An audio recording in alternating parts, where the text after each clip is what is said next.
it's moving away from the purely conservation focus in water state development to a more livelihoods and natural resource management and farming systems development kind of approach would ensure food security for a very large population, would remove poverty from a very large, some of the poorest parts of this country, and would ensure a sustainable growth in agriculture and farm based economy over a large part of our country.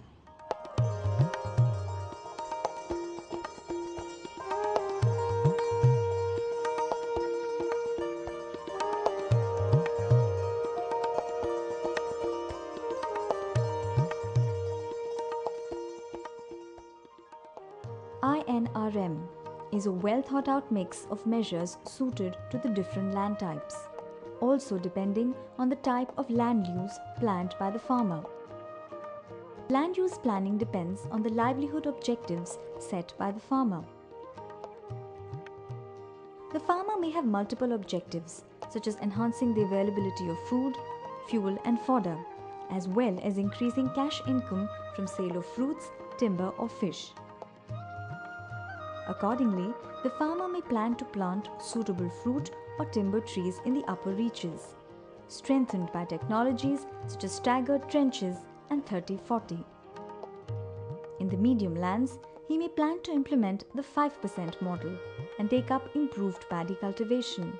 In the lowland, the farmer would construct a seepage tank, enabling him to take fishery in addition to other crops.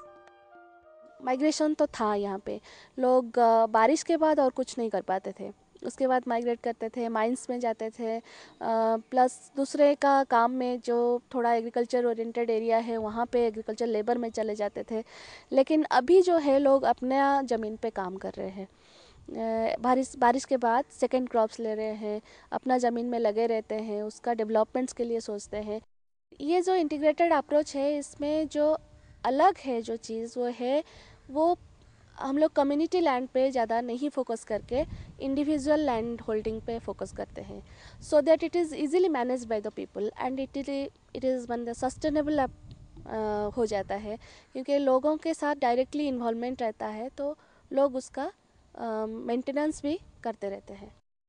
Along with increase in agricultural productivity, what INRM does is create long-term durable assets for communities. Assets, if they are created, they will in effect have a multiplier effect on the economy, and it will create many more mandates in future years to come. For example, if you have a pond, then every year you have an extra command area, so it will generate more employment. আমার জমি খুব কম, প্রায়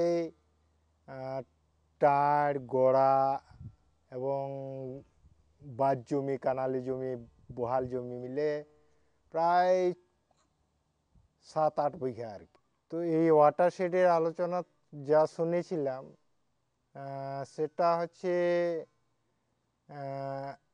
ওয়াটারশেডে বিভিন্ন কাজ করা হবে, মানে জমি অনুপাতে কাজ করা হবে বিভিন্ন জায়গাতে।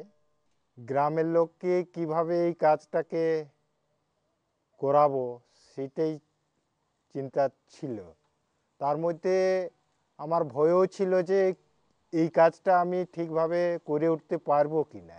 এই জমিগুলোর বিশেষ করে অসুবিধা ছিল যেটা টাঁড় জমিতে জল দাঁড়াইতো না, বৃষ্টি হলেই সেই জলটা বাঁধ এবং কানালি বহালে দিয়ে বয়ে চলে যেত। তো তাতে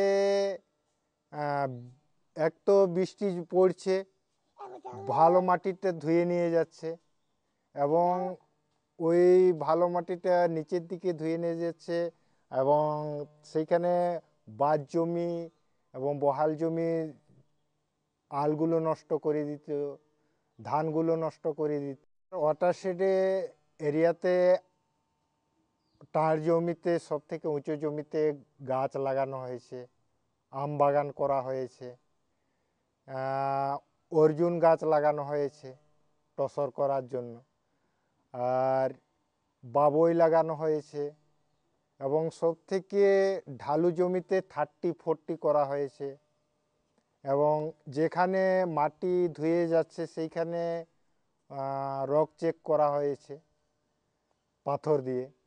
আবার যেখানে জল একটা দুটা বৃষ্টির জন্য ধান মরে যেত সেইখানে 5% করা হয়েছে এবং বহাল জমিতে সিপেজ ট্যাঙ্ক করা হয়েছে এবং সেই আরও একটু নিচু জমি মানে টাঁড়ির থেকে একটু নিচে যেখানে হয়তো জমিন করা যায় না সেইখানে গাছ লাগানো হয়েছে।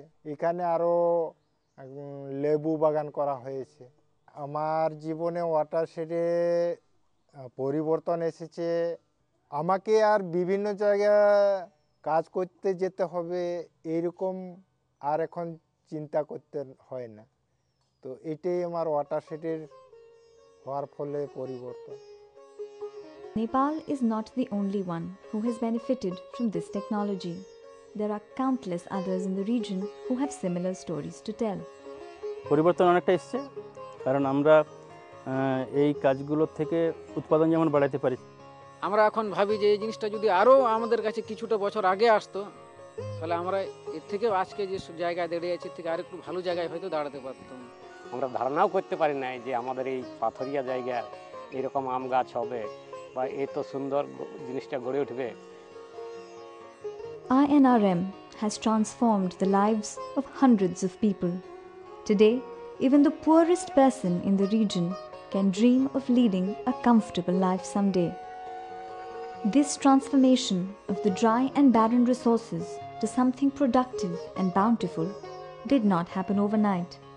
It has taken a lot of community involvement, judicious planning, and above all, commitment and patience to wait for months and sometimes even years to see the fruits of success.